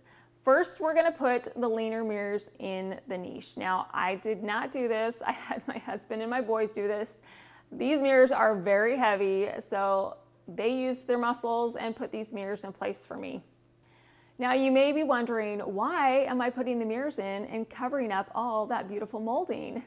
Well, because we are not hanging up these mirrors, it's not a permanent fix. So I can pull these mirrors out later and hang some pictures between the box moldings or do some kind of other design. But I really love the way that these mirrors look. I cannot believe how much more open it makes this space look. It reflects so much light back into the room, and it really does make this space feel so much larger. Next, we're gonna add those tables right in front of the mirrors. I just popped them right in the center. And on top of these tables, we're going to do a DIY really quick. We are going to create what else but some flower arrangements. You guys know I love flower arrangements, so we are going to do that. I went to Home Goods and I found these stunning containers. I love these containers so much because they are not only contemporary on the top, but they are classic on the bottom. The combination of these two design styles is perfect for this space because it's adding to that transitional feel that I'm going for. Now, these containers are quite large, and if I were to fill them up with floral foam, I would need several packages. So what we're going to do is we are going to fill the center with some metal chicken wire that I found at Hobby Lobby. It was on clearance for $2.49. I unrolled this chicken wire, I got some heavy duty clippers, and I cut the chicken wire in half. Because I have 2 floral arrangements, I needed 2 large pieces of chicken wire. I took this chicken wire and rolled it up and then stuffed it inside of my ceramic container. Then I simply took my floral foam and placed it over the top. You guys know that I reuse my floral foam, so don't be concerned that there are holes in this floral foam. It still works. So once the floral foam had been put inside the top of the container, I topped it off with some moss. To tack it into place, I got some floral pins, and that will keep the moss in place.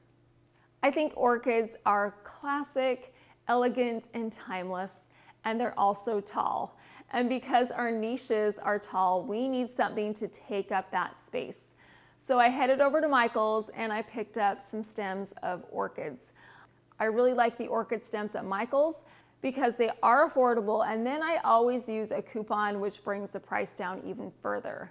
So what I'm going to do with my orchid stems are simply place them inside of the floral foam. I'm just going to poke them right in there. I placed 5 orchid stems inside of the floral foam. Now, because the orchids are tall, they are a little bit flimsy. So to give them some support, what I'm going to do is get some bamboo sticks, place them right next to my orchid stem, and then get a piece of raffia, tie a knot with the raffia, and then cut off the excess. These bamboo sticks will give these orchid stems support so they are not flopping all over the place. Now that our orchid stems are in place, we are going to add some leaves to the bottom. I'm actually going to use some magnolia leaves. I think that they look very similar to orchid leaves. I'm going to poke several of these magnolia leaves in the bottom to fill up that space. And now our orchid arrangement is completed. I think it looks so timeless, so elegant, and just what I need for these niches. Once I was finished with my first orchid arrangement, I repeated the process on my second orchid arrangement. I mimicked them identically so that we would have a cohesive look in each one of our niches. Now at this point, I took a picture and I sent it to my friend Natalie from Design to the Nines, who lives just down the street, as she came running over to see it, because that's what friends do, right? We got to show each other our projects. So she came over and she said, you know what would make this look even better is if you added some lights at the top inside of each of the niches. And I couldn't have agreed more. The only problem is I don't have any electrical up there. So I thought, you know, maybe I could head over to Lowe's and get some puck lights and put those in there, which is what I did. I found this package of 6 and it was about $35. And these lights are perfect because they are not permanent. You attach them to your space with some command strips. I press these lights firmly to the top center of each of the niches. And in the future, if I want to, I can have some lights permanently placed inside. These lights are so great because it comes with a remote, so I don't have to reach up and press anything on. I just turn them on with a remote. They're also dimmable, so I can have bright lights or I can have more ambient lighting. And they also have a timer feature, which is great. Adding the lights to these niches was the final touch that this entertainment center needed. All right, everybody, we are finished with our builder grade entertainment center makeover. I absolutely love it. I'm so excited to show you, but let's take a look back really quick and see where we started. If you remember, this entertainment center had those big, thick drywall shelves. The shelves were awkwardly placed. It was monochromatic. We had that dark rustic coffee table holding up the TV. And the TV was far too low. And here is the final exquisite, newly updated entertainment center. Its beauty and elegance are truly captivating. I believe it adds a touch of luxury and sophistication to my space. The trim and the wood look custom and expensive. The mirrors make the space look twice as large. The gold ornate frame adds a traditional element to the niches. I think the tables were a great swap. Instead of having the shelves, now we have these tables. I like those so much better. And the orchid arrangement on top of each of these tables adds that elegance to the space. They are slender and add to the streamlined look I'm going for. The lighting brings everything to life. The new console table in the center raises the TV to the proper height while adding a luxurious look to the center niche. Let's talk about the paint. The white paint on this entertainment center brightens up this space so much. It makes everything look cohesive, and because it was monochromatic before, it looked like it was part of the wall. Now it looks like a standalone entertainment center that was a customized built-in. All of the weeks of work and stress were completely worth it because I absolutely love the way that this looks. And because we DIY'd it ourselves, we saved so much money. I can't even imagine how much it would have cost me to have somebody come do this for me. So by putting in a little elbow grease, I was able to get a custom, gorgeous look for so much less.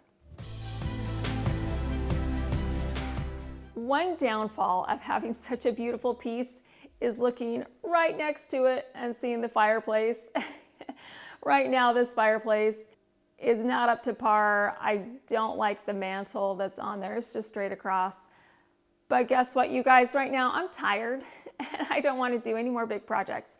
But the fireplace is on the short list of projects that I would like to do in the next little bit. Because we're not going to do that today, I will show you how I decorated it. We're going to start off by putting a stunning print in the center. This print is from my website, and I absolutely love the flowering trees and the colors that it adds. It's subtle, but yet it adds elegance to the space. The prints that you purchase from my website are mailed to you, and all you need to do is put them in a frame of your choice. So that's exactly what I did. This frame is ornate and it coordinates beautifully with the gold that's on our mirrors. I will leave a link to my website so you can check out the prints there, and also to this specific print that I'm using on my fireplace design. Now on either side of my print, I have some ginger jars. These are white ginger jars that are typically in my room, but I'm borrowing them today and they're gonna go on top of my fireplace. The reason why is because I love how classic these look. These are not fussy, they're streamlined, and they add a simple elegance.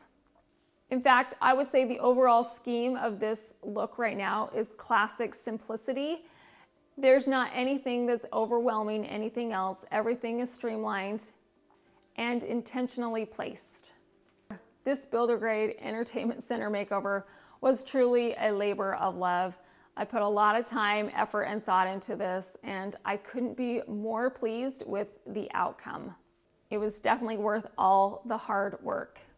The first thing that we're going to talk about is having a statement piece in a room. You could choose a bold rug, you could do a large chandelier, a big piece of artwork, a large mirror, a unique piece of furniture. So when you first walk in, that's the piece that stands out. What this does is it adds a visual interest to a room and gives personality to your space. But it can also create a sense of balance and cohesion in a room. It can tie together other design elements.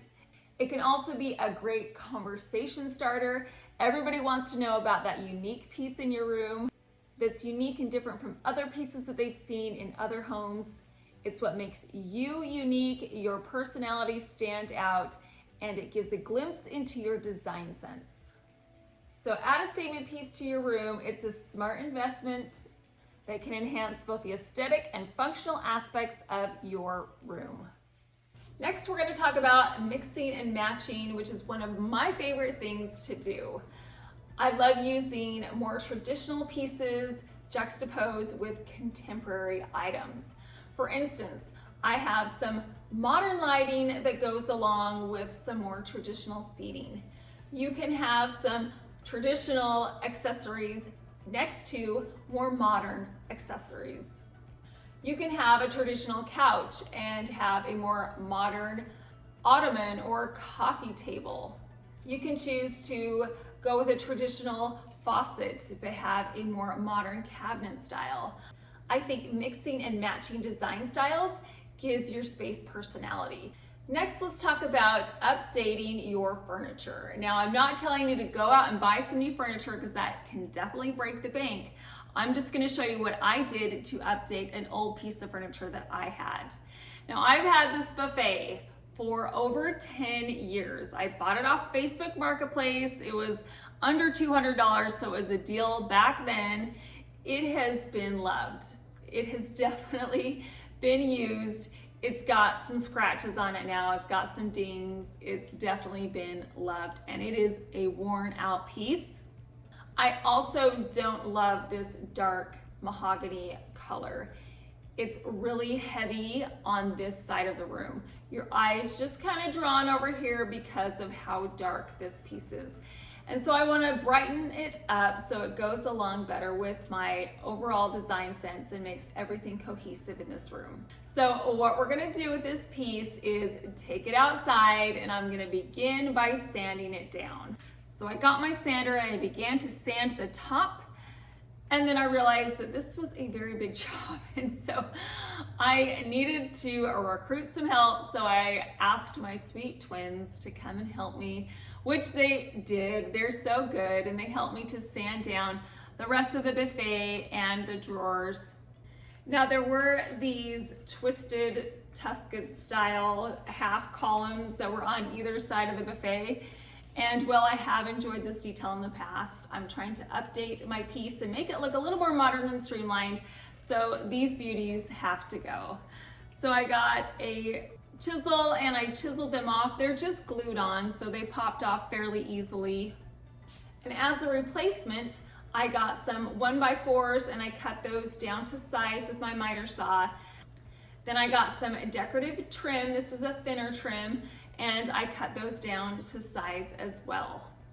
Then I got my nail gun and I nailed the 1x4s into place. And then for the thinner trim, what I'm gonna do is use some liquid nails. Because I cut those pieces to fit in there really tight, they stay in place anyways, so adding the liquid nails will adhere it tightly to the buffet, but I also did not want to put any nail holes in this trim because then I would have had to fill it with wood putty, and I didn't want to do that. So the liquid nails is perfect for adhering these pieces together. And then finally, I took some caulk and I caulked along the edges of the pieces of trim. Now it's time to wash the whole thing down. We want it clean before we paint it. So I got some crud cutter and I wiped down the buffet itself and also all of the drawers. Now it's time to paint it.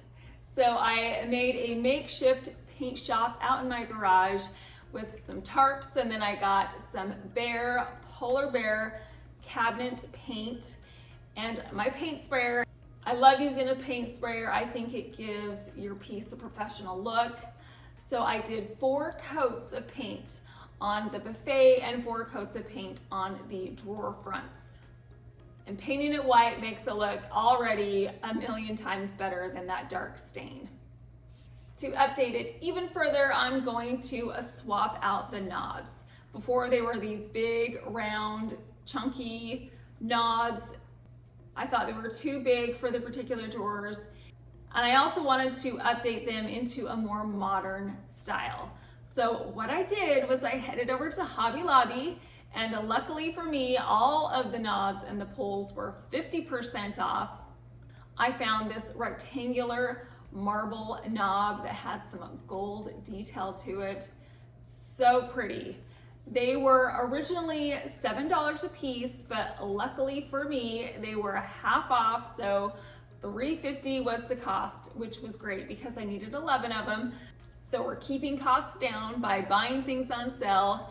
And then I just added these knobs straight onto the front of the doors. The hardware makes this piece feel so luxurious. The white marble is a high-end material. It goes along with our color scheme in this room, as well as the gold accents match perfectly with all the other gold in this space. So now we're finished. Are you ready for the big reveal? Well, here it is. I love the way that this looks now. It is so light and bright. It's much more modern because we added streamlined details like the new trim and the knobs. The white paint color brightens up the space now. It doesn't feel dark and heavy like it did before. It's a light, bright piece that makes this room feel so much larger. This piece definitely needed a makeover. It's done its duty for 10 years, but now with a more modern transformation, I'll be able to use it for the next 10 years. We also transformed this very affordably. All we did was spend money on the paint and on the new hardware. So by repurposing an old piece, we are able to save money, update our space, and make it look so much more luxurious. I have a very dear friend that many of you know that has the exact same buffet that I do. So I thought it was a great decision to bring her in and get her reaction when she sees my newly updated one. Come on. Oh, look who it is. It's Natalie. Hi, everybody. Oh my word. Yeah. This looks amazing. It's like so much more like contemporary looking. Right? And not rustic. I love what you did here. The with trim, the trim. right? And then these knobs, where did you get these? I got those at Hobby Lobby. Dude, they're awesome. Crazy, right? It looks Crazy good completely different. I know. It makes me want to go home and do mine. You've got enough projects going on. I know. I'm not going to be doing it, but no, it's really inspiring. I love it. Oh, good. So, fun fact, I'm doing my ways to make our home look expensive, but Natalie is also going to be doing a video. So come see mine for more ideas. That's right. Between the two of us. So when you're done watching mine, head on over to her channel and watch how she makes her home look expensive. Her home's beautiful, so you'll get some great tips from her too. But Lisa's is too, right? Yes. Oh, we're such good friends. We're so grateful for all of you subscribers that watch our show. That's right. So. I love using neutral drapes in my rooms. The reason why is again because they are so timeless and so classic, but they bring a light, bright feeling to a space. And by using a neutral drape, it will be able to enhance any other color that you have in the space. It will just kind of disappear, which is what we want it to do. Neutral drapes offer a classic, elegant look that can last for years. I've opted to go with some light tan drapes in the majority of my spaces. And the reason why I do that is so that it creates a peaceful and relaxing ambiance. These neutral drapes create a comfortable and serene atmosphere. What you can do with neutral drapes is use different types of textures. I have some linen drapes and I also have some velvet drapes. The different fabrics that you can choose for drapes is how you can put your stamp on a neutral piece. You can get some shiny silk dupioni drapes that give your space an elegant look. You can choose a cotton drape that will give you a more casual look.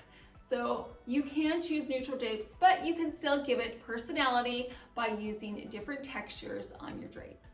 Another way that you can make your home look expensive is by bringing in natural light. Super simple, right? All you need to do, pull back those drapes, pull up the blinds, let that natural light come in. I know that you've all been to homes that are flooded with natural light, and it has such a warm feel to it. It looks expensive because everything is well lit. The natural light creates an open, airy ambiance. A well-lit room with natural light can make even the smallest space look bigger and more spacious. And also, having natural light in your space can boost your mood and energy. So that's one benefit. Besides having a beautiful design sense, we always want more energy, right? We want to boost our mood and be happier. So bring in that natural light as much as you can. If you're not able to add natural light to your space, you can brighten things up by swapping out a light fixture to a brighter one. You can add some floor lamps or some table lamps to brighten up a space as well. So there are ways to make your home light and bright. Adding texture to rooms by layering luxurious materials is a great way to give yourself a high-end look. For instance, you can get some luxurious throws or some beautiful pillows with some gorgeous designs on it and layer them on top of each other. I have a throw on my couch and I've got all kinds of pillows that I put over the top. So I have soft materials that look warm and inviting. You can also do this with wood. You can get wood trays and you can add them on top of your ottoman. You can add them on top of your table. Right over here, I have some vignettes that I have layered with all kinds of different materials. I have a marble tray at the bottom. I've got some ginger jars and I have some metal acanthus leaves. By layering these different materials, it gives you a more luxurious feel. By layering textures, you can tie together different elements in a room, such as furniture, textiles, and accessories. It creates a cohesive and intentional look. Now, speaking of all these accessories, let's talk about how you can swap out your old dated accessories for some modern, timeless, sophisticated pieces. What I love to use are ginger jars and natural elements, florals. Timeless decor pieces have classic designs, which means that they will not go out of style, and they can be used in a variety of different settings and color schemes. Timeless decor can give your home a sense of sophistication, which in turn makes it feel so much more luxurious and polished, which can elevate the overall aesthetic of your home. Another tip I'm going to give you is go big when it comes to accessories. Get some big pieces that make a statement. It's better to have large pieces and fewer of them than to have a whole bunch of small pieces that can get lost or look disheveled. So get some big pieces that make a statement when it comes to accessories. Swapping out cheap accessories for timeless home decor is a great way to add value to your home and create a more elegant and refined look that will stand the test of time. I would recommend choosing some neutral, high quality bedding for several reasons. You want your room to feel comfortable, warm, and cozy when you walk in. Neutral bedding creates a calming and cohesive look in the bedroom. A neutral color palette creates a sense of tranquility and can also make a room feel more relaxing, which is beneficial for promoting a good night's sleep, which is what we're all trying to achieve, right? So get some neutral bedding and pair it with a variety of different decor styles. You can choose some bright pops of colors when it comes to your pillows. You can choose a different color throw. So you can incorporate color, but I would just stick to neutral bedding like your duvet, your bedspread, the majority of your shams, and then add pops of color here and there if you want to add those pops of color. I love using just neutrals. I like creams, tans, whites, and the colors together look sophisticated. They look classic, timeless, just what we're trying to achieve in our home. Here is an interior design trend for 2023, and that is to mix and match metals. Blending different metal finishes such as brass and nickel to create a layered, sophisticated look is what's in right now. Using different metals can create depth, visual interest, and a sense of dimensionality to a room. Combining different metal finishes in home decor can also bring a sense of richness and warmth to a space. You can have accessories next to each other that are all different kinds of metal types. Those look beautiful. I have a more antique light fixture in my dining room, and I have gold fixtures in my living room. They still go together because they have that same traditional lines, but because they are different finishes, it makes your space look like it's unique, like it's custom. Mixing and matching metals is a great way to make your home look expensive because you're giving yourself a custom look, a look that not many other people have. When you're looking at buying large pieces of furniture, try and keep it neutral. The reason why we want to do that is if you buy a large piece of furniture, you're going to obviously spend a lot of money, so you're going to want that piece to last. As we know, designs come and go, but if you buy something that is neutral, you'll be able to have it fit in with each of the changing styles. You can dress up or dress down pieces of neutral furniture. You can get bold pops of color with pillows and throws. You're also going to want to choose a classic design that will not go out of style. Choosing something that has clean lines or a minimalist feel Here's another interior design trend for 2023. Curved furniture is in, so round ottomans, round tables, those beautiful curved lines are what's popular this year. The round edges add softness and flow to a space.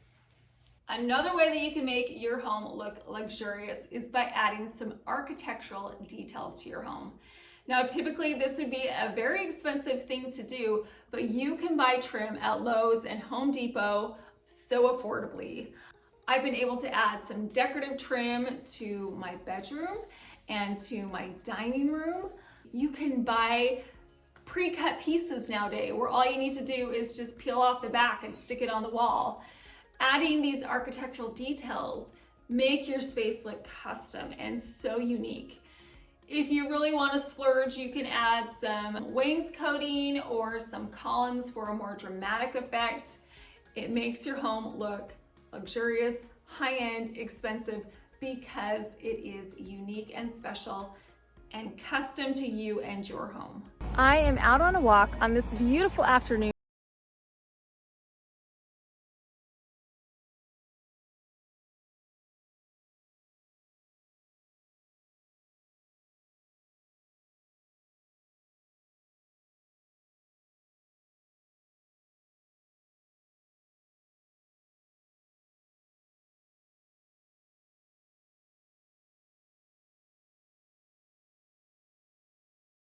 About that tray. It's in need of a makeover, I would say. Let me give you a closer look. It has a lovely scenic picture of a pheasant in a field. This would be fantastic at a hunting lodge, but it's not really working for me. But what is working for me is the octagonal shape of the tray, and the size is perfect. The price is also great at $3.99. I think our first move is to change the color of this tray. So I'm going to wipe it down and make sure it's really clean. I don't know how long it's been at the thrift store or what is on it, so we want to make sure that it's really clean so that the paint adheres really well to the tray. I took my tray outside and I sprayed it in some white gloss Rust-Oleum spray paint. I sprayed the entire tray and said goodbye to our pheasants. I wanted to make sure everything was covered completely in the white paint. I did 2 coats of paint. Once the first coat was dry, I painted a second coat and then let it dry overnight. Because we said goodbye to our pheasants and landscape, I want to replace the bottom of the tray with something lighter, brighter, and more fitting for spring. I found a gift bag at Ross. It's a set of 2. And the gift bag that we're going to be using is the white bag with the gold roses. Now, the reason why I'm using a gift bag instead of, let's say, scrapbook paper or wrapping paper or some other thinner material is because that there is an indentation in the tray where that original design is. So when I go to Mod Podge my paper onto the tray, if it was too thin, you'd still be able to see those bumps and grooves. So the gift bag being thicker will smooth everything out and make it look like one flat surface. The first step is to take apart the bag. I simply pulled it apart at the seams where it was glued together, then I flattened it out.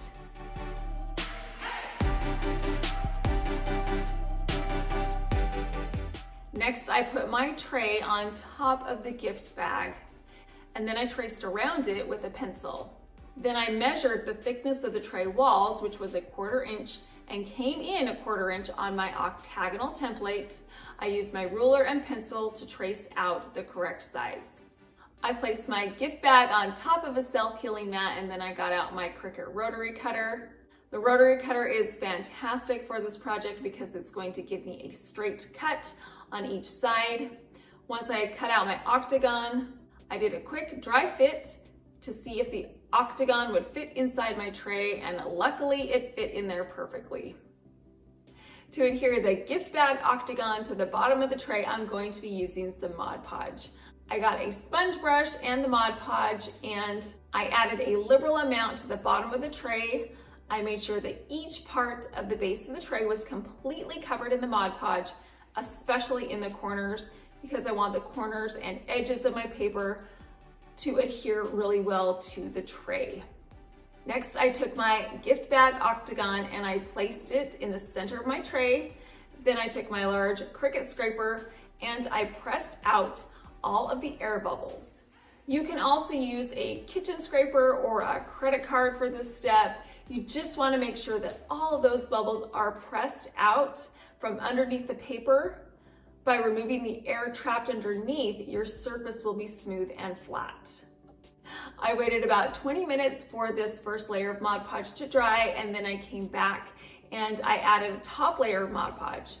Again, I added a generous amount to make sure that each part of the paper was covered in the Mod Podge. Once everything was covered, I let it dry for several hours. Isn't this tray stunning? What a transformation.